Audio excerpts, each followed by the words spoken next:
Kita harus membedakan kitab dalam artian iman, karena kitab itu dzalikal kitabu la raiba fihi, itu iman. Kitab itu tidak ada keraguan, berarti iman kan. Tapi kitab dengan buku tulisan beda. Nah, kitab dengan buku itu dalam artian tasawuf itu beda. Ada dua, kitab dalam dadamu dan kitab yang ditulis di atas kertas, tulisan di atas kertas. Sekarang begini, para ulama menulis itu apa yang ia rasakan, itu apa yang ia rasakan ia ungkapkan dalam tulisan, dan apa yang ia rasakan karena dia melakukan. Nah, kalau kamu mengkaji kitab dalam artian buku itu sama dengan ingin memasuki apa yang dilakukan dan dirasakan oleh penulis itu.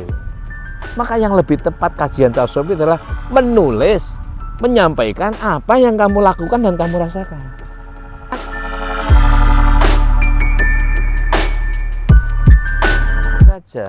Ini sedikit ya tentang sujud. Abdullah ibnu Umar ya, Abdullah ibnu Umar itu putra Sayyidina Umar. Itu ada seorang orang yang di bawah asuhan dia. Datang kepada dia, ditanya oleh Abdullah ibnu Umar, "Man anta? Kamu siapa?" "Ana hadanak." "Saya ini orang yang kamu jamin." Artinya apa? Dulu itu sudah ada kebiasaan ya, orang itu menjamin hidup yang orang miskin sekian, termasuk ini. Lalu ditanya, "Kenapa keningmu begitu?" "Ya saya sujud lah." "Kamu tahu enggak bahwa wajah ini adalah sinar kita?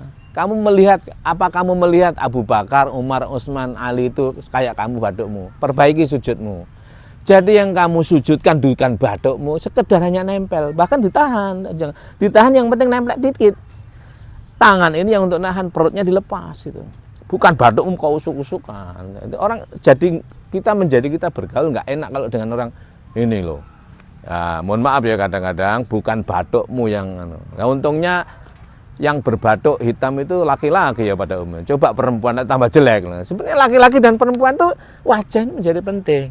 Nah, kami tegaskan bahwa Abdullah ibnu Umar mengatakan, baik Rasulullah, Abu Bakar, Umar, Utsman, Ali, baduke tidak ada hitamnya alias mencorong. Sering orang mengklaim ayat Muhammadur Rasulullah, walladzina ma'ahu asyidda wal kufaru hama'u bainahum tarahum ruk'an sujada yabtaghuna fadla minallahi wa ridwan. Ini sering sering diklaim sebagai wajah harus dihitamkan loh, bukan istima'um fi wujuhihim, wajah kan, di wajahnya itu ada aura sujud, artinya enggak kesombongan, tapi kok bukan batuk, bukan fi batuihim, wajahnya itu loh. Baik, saya kembali, jadi syariah itu amal zawahir. Nah, ketepatnya seperti apa? Ya dikaji maksudnya, itu thariqah. Agar apa? Agar hakikat. Ketika apa? Mendapatkan makna diri, itu loh. Hakikat itu menyata diri, aspek aksiologisnya. Nah, tapi tidak cukup di situ. Kalau kamu sudah mendapatkan makna diri, hendaknya mengantarkan kesadaran diri, yang dalam kaji thariqah namanya ma'rifah. Apa kesadaran diri itu?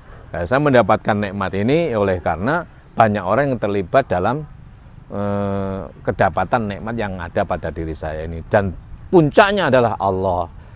Puncaknya adalah Allah. Ternyata mereka berbuat begitu, berbuat baik sama saya itu ada yang menggerakkan, yaitu Allah. Itulah yang disebut dengan iqon. Gitu. Yakin bahasa saya. Jadi syariah, thariqah, hakikat, ma'rifah ditambah dengan iqon. Apa iqon itu? Ya timbulnya keyakinan bahwa hanya Allah itu. Wa'bud rabbaka hatta ya'tiyakal yaqin. Itu dalam surat Al-Hijr, surat ke-15 ayat terakhir, ayat 99. Bahwa penundukan, tundukkan dirimu pada Tuhanmu hingga puncaknya itu yakin bahwa Allah satu-satunya. Nah, itulah yang saya maksudkan bahwa kenapa kajian saya ini filsafat, tasawuf, dan thariqah. Baik, saya ingin mengkerucut gini. Kan banyak itu orang yang ini, ikutilah kajian tasawuf kitab ini, gitu kan, ada kan? Kajian tasawuf kitab Iqadul Himam. Kajian tasawuf kitab misalnya apa Jami'ul Usul fil Auliya. Kajian tasawuf kitab ini, kitab itu dan lain sebagainya. Gini ya. Kita harus membedakan tasawuf dengan buku dengan pendekatan tasawuf. Yang pertama gini, kita harus membedakan kitab dalam artian iman, karena kitab itu dzalikal kitabu la raiba fi, itu iman. Kitab itu tidak ada keraguan, berarti iman kan? Tapi kitab dengan buku tulisan beda. Nah, kitab dengan buku itu dalam artian tasawuf itu beda. Ada dua, kitab dalam dadamu dan kitab yang ditulis di atas kertas, tulisan di atas kertas. Sekarang begini, para ulama menulis itu apa yang ia rasakan, itu apa yang ia rasakan ia ungkapkan dalam tulisan, dan apa yang ia rasakan karena dia melakukan. Nah, kalau kamu mengkaji kitab dalam artian buku itu sama dengan ingin memasuki apa yang dilakukan dan dirasakan oleh penulis itu. Maka yang lebih tepat kajian tasawuf adalah menulis, menyampaikan apa yang kamu lakukan dan kamu rasakan. Nah, inilah namanya musyawarah. Jadi, maka kitab Iqadul Himam, Jami'ul Usul fil Auliya, banyak lagi Araful Ma'arif dan lain sebagainya, Bugyatus Salik, wa Irsyadul Halik, Al-Adab Al-Mardiyah,